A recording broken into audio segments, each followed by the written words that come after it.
Part 5.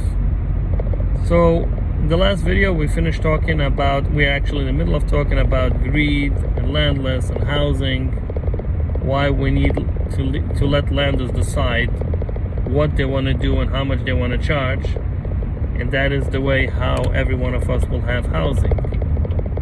Even if you want to buy a house, you still need that. But we're talking about greed, and my point that I made by the end of the last video is, and it's actually not my own saying. It's a very known saying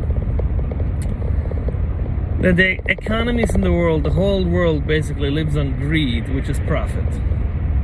Okay. However, so long it's an individual which decides how much he wants to make, the individual does not have control on the masses. So basically, let's say if I build a house and I decide I built a house, it cost me to build, let's say $50,000, and I want to sell it for $3 million, it's not going to work. Nobody's going to buy it.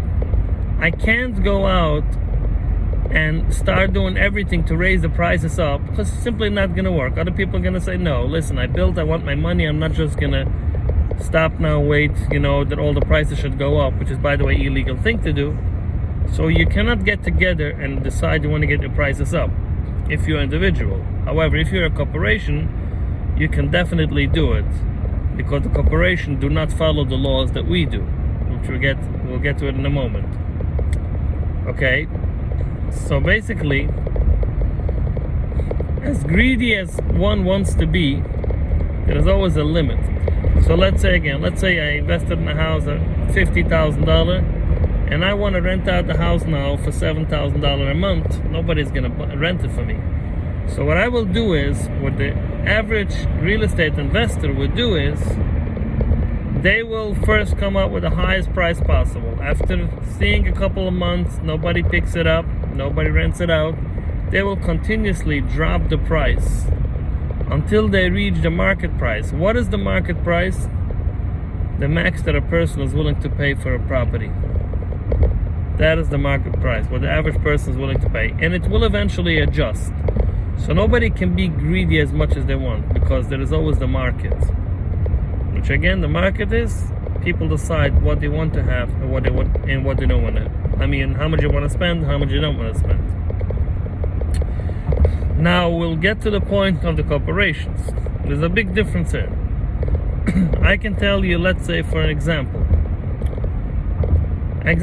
something that I actually lived through, and that's when I got a very close look at corporations.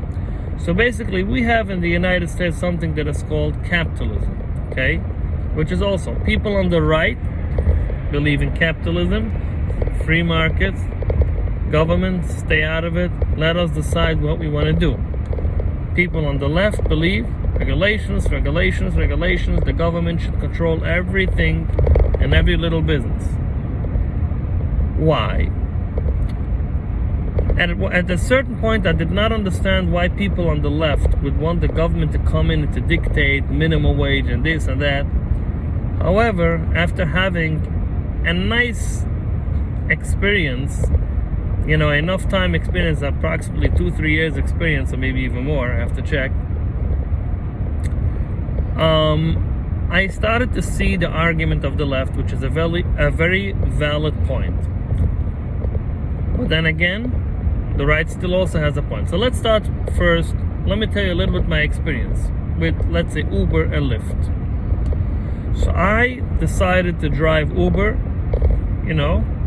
just because I didn't really need the extra income, but I decided I wanted to do it. It's fun to go out, meet people, you drive people. I have a nice car. So I checked up, if people order this type of car, how much they're gonna pay, and I saw that I can also make a nice profit, and I said, why not, let's do it.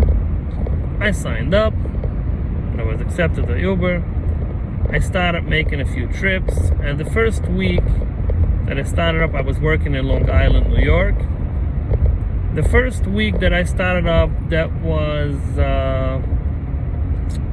trying to remember when that was. That was actually by, I believe that was New Year, maybe 2017. And the first week that I worked for Uber, I enjoyed a lot to accompany people. I heard a lot of views of people. I like talking to people, to meet everyone. Within the first week, I booked approximately, I believe, between $1,700 to $1,800. Just doing it.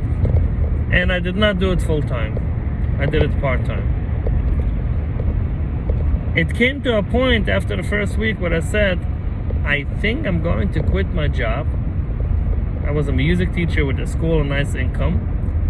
But I said, it's time to move on. I always like to do new things. And it's quite a nice income. Why not continue to do this Uber?